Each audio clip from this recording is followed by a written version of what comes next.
બીએપી સ્વામિનારાયણ મંદિરના હરિભક્તો દ્વારા બોટાદ નગરના બસ સ્ટેશન ઉપર શ્રમ સેવાથી સ્વચ્છતા અભિયાન યોજાયું હતું।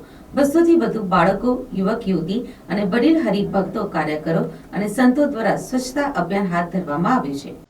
ભારત સરકારની પ્રેરણાથી શુભ યાત્રા સ્વચ્છ યાત્રા પ્રકલ્પ હેઠળ સમાજમાં અનેકવિધ સંસ્થાનો દ્વારા સ્વચ્છતા અભિયાન હાથ ધરવામાં આવી રહ્યું છે, જેમાં સરકારના આ ઉત્તમ પ્રકલ્પ સ્વચ્છતા ઝુંબેશમાં સહભાગી થવા સરકારે દેશની જનતાને કરેલી અપીલના ભાગરૂપે પરમ પૂજ્ય મહંત સ્વામી મહારાજની આજ્ઞાથી બીએપીએસ સ્વામિનારાયણ મંદિર બોટાદના હરિભક્તોએ આજરોજ પ્રભાતે 9 વાગ્યાથી 12 વાગ્યા સુધી શ્રમદાન કર્યું હતું, જેમાં બોટાદ શહેર સત્સંગ પ્રવૃત્તિ અધ્યક્ષ પૂજ્ય વિનમ્ર સેવાદાસજી સ્વામી તથા પૂજ્ય પ્રિય કીર્તન સ્વામી અને વરિષ્ઠ કાર્યકરોના માર્ગદર્શન હેઠળ 200 થી વધારે સંખ્યામાં બાળ બાલિકા, યુવક યુવતી તથા વડીલ હરિભક્તોએ અને કાર્યકરોએ શ્રમ સેવામાં ભાગ લઈ સ્વચ્છતા અભિયાનને સફળ બનાવવાનો પ્રયત્ન કર્યો હતો।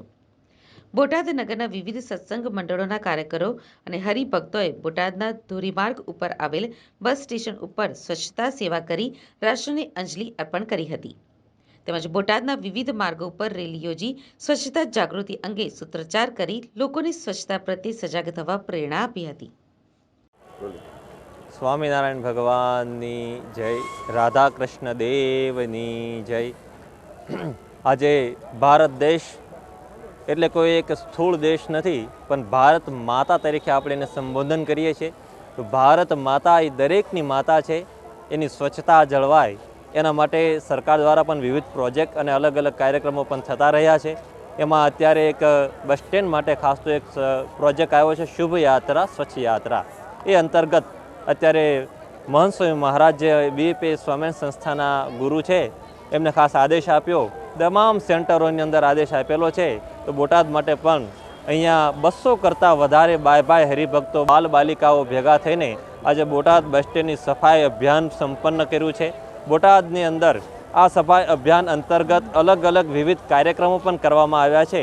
માત્ર સાવરણા દ્વારા સફાઈ નહીં, પણ એ સફાઈનો મેસેજ કાયમ માટે તમામ વ્યક્તિ સુધી પહોંચી રહે એના માટેનું પણ અદ્ભુત આયોજન અહીંયા કરવામાં આવ્યું છે।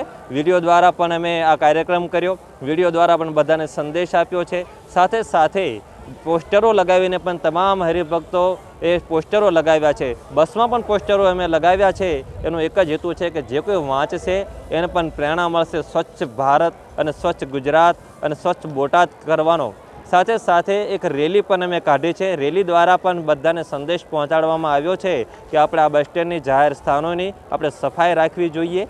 સાથે સાથે વ્યાખ્યાનમાળા, પ્રવચન દ્વારા પણ અહીંયા રહેલા તમામ કંડક્ટરો તથા ડ્રાઈવર ભાઈઓ, મેનેજર સાહેબો અને અહીંયા રહેલા પેસેન્જર ભાઈઓ, ભાઈ તમામને એમાં મેસેજ આપ્યો છે કે ભાઈ આપણે સ્વચ્છ રહીશું, ભારત માતાને સ્વચ્છ રાખીશું તો આપણો દેશ એ વિકસિત દેશમાં સૌથી મોખરે હશે। તો ભારત દેશને સ્વચ્છ રાખવા માટે, ભારત માતાને સ્વચ્છ રાખવા માટે આજે સફાઈ અંતર્ગત કાર્યક્રમ કર્યો, જેમાં બસ સ્ટેન્ડની સફાઈ કરવામાં આવી, શૌચાલય, મૂતળી વગેરેની સફાઈ કરવામાં આવી, બસ સ્ટેન્ડના આગળ પ્રાંગણ એની પણ સફાઈ કરવામાં આવી છે।